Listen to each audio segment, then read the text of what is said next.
انسان ہمیشہ ان 3 چیزوں سے منفرد بنتا ہے، ایک پیشہ، دوسری جذبہ اور تیسری کام۔ دنیا کی تاریخ میں آج تک جتنے بھی لوگ ممتاز بنے ہیں، ان کا تعلق خواہ کسی بھی شعبے سے کیوں نہ ہو، ہمیشہ ان کے کام نے ہی انہیں ممتاز کیا۔ بہترین جذبہ اور بہترین پیشہ ہونے کے باوجود بھی اگر آپ کچھ کر کے نہیں دکھاتے تو آپ دنیا میں خود کو منوا نہیں سکتے، کیونکہ انسان کو ہمیشہ اس کا کام زندہ رکھتا ہے۔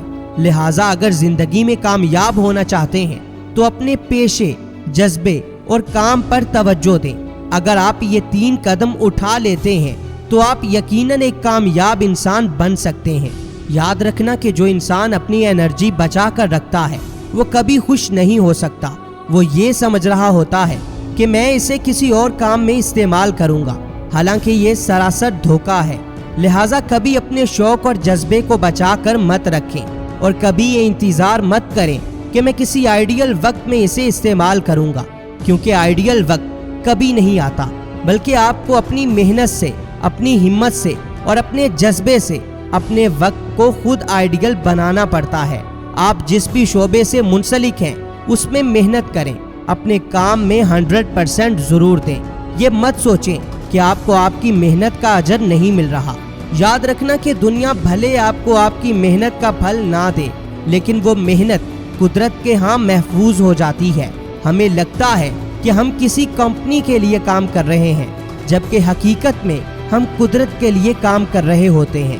آپ کی محنت کا محافظ کبھی بھی آپ کا باس نہیں ہو سکتا، کمپنی نہیں ہو سکتی، دکان نہیں ہو سکتی، بلکہ صرف قدرت ہوتی ہے۔ آپ کا معاوضہ تو آپ کی محنت کی ایک معمولی سی شکل ہوتا ہے۔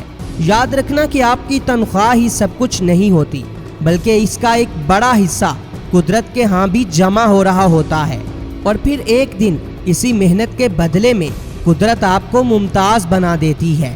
ہمیں ہماری محنت کا صلہ بہتر ہو کر بہتر وقت میں ملتا ہے۔ انسانی آنکھ بھلے آپ کی محنت کو نہ دیکھ پائے، لیکن قدرت آپ کی محنت کو ضرور دیکھ رہی ہوتی ہے۔ ایک گڈریا اپنے گدھے کو سڑک پر لے جا رہا تھا کہ اسے راستے میں ایک ہیرے کا ہار ملا۔ اس نے وہ ہار اٹھایا اور اپنے گدھے کے گلے میں ڈال دیا، پھر آگے چل دیا۔ ابھی وہ تھوڑی ہی دور گیا تھا کہ ایک جوہری نے وہ ہار دیکھا اور اسے سستے داموں میں اس گڈریے سے خرید کر بادشاہ کی خدمت میں پیش کیا۔ اس قیمتی ہیرے کو ملکہ کے تاج میں لگایا گیا، اور جوہری نے کہا کہ آخر جس چیز کو جہاں ہونا چاہیے وہ وہاں پہنچ ہی جاتی ہے۔ ہمارا مسئلہ یہ ہے کہ ہم ہیرے ہوتے ہیں، لیکن وقتی طور پر پتھر بن کر اپنے آپ کو بہت سستا بیچ رہے ہوتے ہیں۔ جیسا کہ جوہری نے ہیرے کو پہچان لیا اور گڈریا اسے اپنے گدھے کے گلے میں ڈال کر پھر رہا تھا، اسی طرح ہم بھی اپنی صلاحیتوں کو اور اپنے اندر کے ہیرے کو پہچان نہیں پاتے۔ لہٰذا اگر کوئی آپ کی قدر نہیں جانتا تو اس کا یہ مطلب ہرگز نہیں کہ آپ بیکار ہیں، نہیں، بلکہ آپ کو صرف خود کو پہچاننے کی ضرورت ہے۔ لہٰذا خود کو پہچانیں، اپنی صلاحیتوں کو پہچانیں اور خود کو منفرد بنائیں۔